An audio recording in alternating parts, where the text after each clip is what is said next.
Megastar తో కలిసి రఫ్ఫాడించడానికి మన ముందుకు వస్తున్న డైరెక్టర్ అనిల్ రావిపూడి గారి మాటలు ఇప్పుడు వినేద్దాము. అందరికీ నమస్కారం. So first of all megastar Chiranjeevi గారికి జన్మదిన శుభాకాంక్షలు తెలియజేసుకుంటున్నాను. ఏంటమ్మా ఏరియానా అది ఇప్పుడెందుకురా? సో ఫస్ట్ ఆఫ్ ఆల్ బర్త్డేకి మంచి గ్లిమ్స్ రిలీజ్ చేసి ఫ్యాన్స్ అందరికీ అలాగే తెలుగు ప్రేక్షకులందరికీ ఈ సినిమా ఎలా ఉండబోతుంది అని ఒక చిన్న లుక్ వదులుదాం అనుకున్నాం. సో రెస్పాన్స్ చాలా బాగుంది. సో చిరంజీవి గారిని నేను ఎన్నో సినిమాలు ఆయన సినిమాలు చూస్తూ పెరిగాను నేను. సో నాకు బాగా నచ్చిన సినిమాలు రౌడీ అల్లుడు, ఘరానా మగుడు, గ్యాంగ్ లీడర్ నేను చాలాసార్లు చెప్తూ వచ్చాను. సో ఆయన కమ్బ్యాక్ తర్వాత మళ్ళీ అలాంటి ఒక చిరంజీవి గారు ఒక మెగా స్వాగ్ ఎలా ఉంటుందో చూడాలి నాకు ఎప్పుడూ ఒక కోరుకుండేది. సో నాకు ఎప్పుడు ఒక ఆపర్చునిటీ వస్తాను వెయిట్ చేశాను. ఫైనలీ నాకు ఒక అవకాశం వచ్చింది. నేను ఏదో ట్రై చేశాను, బట్ మీ అందరికి బాగా నచ్చింది అనుకుంటున్నాను. సో ఒకటి మాత్రం చెప్పగలను, ఈ సినిమాలో చిరంజీవి గారిని మీరందరూ ఎలా చూడాలనుకుంటున్నారో అలా సంక్రాంతికి రెండింతలు చూస్తారు, అదైతే నేను మీకు చెప్పగలను. సో పాటలు, ఎంటర్టైన్మెంటు అన్నీ చాలా బాగా కుదిరాయి. అండ్ టైటిల్ కూడా ఈరోజు ఇక్కడ అనౌన్స్ చేయడం జరిగింది మనం గ్లిమ్స్తో పాటు. సో చిరంజీవి గారి అసలు పేరు శివశంకర్ వరప్రసాద్లోంచి మేము శంకర్ వరప్రసాద్ అని ఒక టైటిల్ ఆయన సినిమాలో క్యారెక్టర్ పేరు పెట్టడం జరిగింది. దాన్నే చాలా కలోకియల్గా మన శంకర్ వరప్రసాద్ గారు అని చెప్పి సో టైటిల్ చేయించాం. అండ్ క్యాప్షన్ వచ్చేసి పండగకు వస్తున్నారు, యాస్టీస్గా సంక్రాంతికి వస్తున్నాం కాబట్టి పండగకు వస్తున్నారు. సో ఈ టైటిల్ అనౌన్స్మెంట్ మీకు గ్లిమ్స్లో నేను వెంకటేష్ గారిని అడగగానే సో వెంకటేష్ గారు చాలా హ్యాపీగా వచ్చి మన కోసం మన శంకర్ వరప్రసాద్ గారు పండగకు వస్తున్నారని గ్లిమ్స్లో ఆయన వాయిసే ఇచ్చారు. So thanks to victory Venkatesh గారు. సో ఆయనకు కూడా థ్యాంక్స్ చెప్తున్నాను. ప్రస్తుతానికి వాయిస్ ఇచ్చారు, వెరీ సూన్ ఎంట్రీ కూడా ఇవ్వబోతున్నారు సినిమాలో. సో మెగాస్టార్ చిరంజీవి గారు విక్టరీ వెంకటేష్ గారి కాంబో ఎలా ఉండబోతుందో ఈసారి పండగకి ఒక చిన్న సర్ప్రైజ్ ఉంటుంది. సో అది కూడా స్టెప్ బై స్టెప్ మీ దగ్గరికి తీసుకొస్తాం.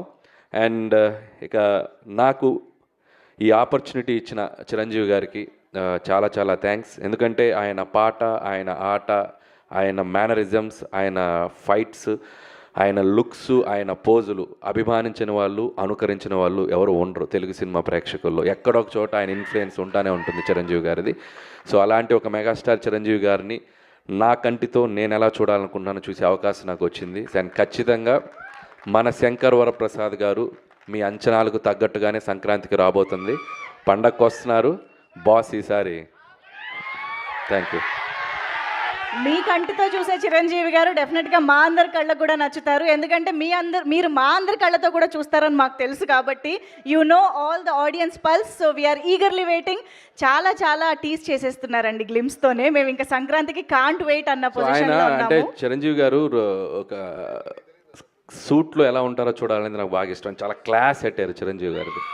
సో స్టెప్స్ మీద దిగుతున్న ఆ స్వాగ్ ఉంది చూసారు. ఈ సినిమాలో ఇది జస్ట్ శాంపిలే, ఇంకా చాలా లుక్స్ ఉన్నాయి. ఆయనది లుక్ వైజ్ క్రెడిట్ ఇవ్వాలంటే నేను చిరంజీవి గారికి ఇస్తాను. ఎందుకంటే మేము ఇక్కడ విఎఫ్ఎక్స్ కానీ పెద్ద చేసింది ఏం లేదు. జనరల్గా మనకి ఆఫ్టర్ చేస్తాం కదా, అసలు నాకు తెలిసి 90% ఒరిజినల్. మీరు చిరంజీవి గారు చూసింది 90%, 95% ఒరిజినల్. సో ఆయన బాగా వెయిట్ లాస్ అయ్యి ఆయన లుక్ వైజ్ ఎంత కేర్ తీసుకున్నారంటే నా అదృష్టం, నాకు ఆ లుక్ దొరికింది. So credit goes to Chiranjeevi గారు. సో దానికోసం చాలా కష్టపడుతున్నారు ఆయన. మార్నింగ్ ఈవినింగ్ జిమ్ చేసి చాలా లుక్ని బాగా మెయింటైన్ చేస్తున్నారు. అందుకే అసలు నాకు తెలిసి 50, 45, 50+ లా కనపడుతున్నారు లుక్ చూస్తే కూడా. So credit goes to Chiranjeevi గారు. Absolutely, that is the dedication of the megastar and that is why he is megastar. So thank you so much Anil Ravipudi garu. మేమైతే సూపర్గా ఎంజాయ్ చేసాము ఆ గ్లిమ్స్ని. మాకు ఇంకా చూడాలనిపిస్తుంది. అండ్ ఇంకొకటి దీంట్లో స్పెషల్గా మీరు చూసింది బీజిఎం చూస్తే బీమ్స్కి థ్యాంక్స్ చెప్పాలి. అండ్ అలాగే విజువల్స్ ఇక్కడ ఉన్నారు సమీర్ రెడ్డి గారు. హార్స్ షాట్ ఎలా ఉంది లాస్ట్లో. సో సమీర్ రెడ్డి గారు థ్యాంక్స్ సమీర్ రెడ్డి గారు. అండ్ బీమ్స్కి ఈ ఐడియా చెప్పినప్పుడు నాకు చాలా ఇష్టం. రౌడీ అల్లుల్లో ఆయన స్టెప్ కూడా మీకు గుర్తుందో లేదో, దివ్యభారతిని ఇక్కడ కూర్చోబెట్టుకొని ఇలా ఓ స్టెప్ వేస్తారు మంచుకొండల్లో. సో అలా ఆ బీజిఎం నాకు చాలా ఇష్టం.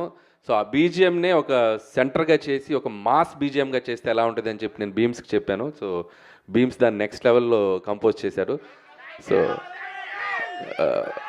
సో అది అనిల్ గారు, మీరు ఎప్పుడు ఘరానా మొగుడు ఇలాంటి చాలా సినిమాల్లో చిరంజీవి గారి క్యారెక్టర్స్ గురించి డిస్కస్ చేస్తూ ఉంటారు, చెప్తూ ఉంటారు. అలాంటి ఏదైనా క్యారెక్టరైజేషన్లో కానీ మేనరిజమ్స్ని కానీ సినిమాలో మళ్ళీ రిపీట్ చేయడం జరిగిందా? సో మ్యానరిజమ్స్ ఏవి అట్లా తెచ్చి పెట్టి చేద్దాం లేదు, కానీ అది ఇప్పుడు టూ ఎర్లీ చెప్తున్నాను కదా, అక్కడక్కడ ఇస్తాం. అలా అలా వచ్చి వెళ్తండి అనమాట. వాళ్ళకి అర్థమైపోయింది అన్ని థియేటర్లోనే అని. అన్నీ అక్కడే.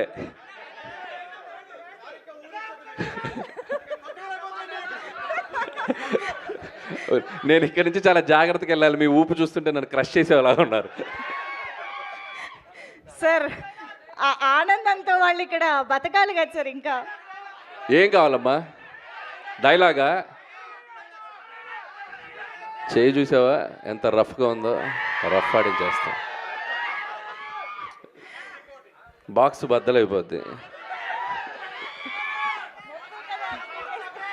ఇంకా అన్నీ ఎక్కడైతే వద్దా, ముందు చాలా ఫంక్షన్స్ ఉన్నాయి. ఇంకొకటి సార్, మూడోది, ముచ్చటగా మూడోది.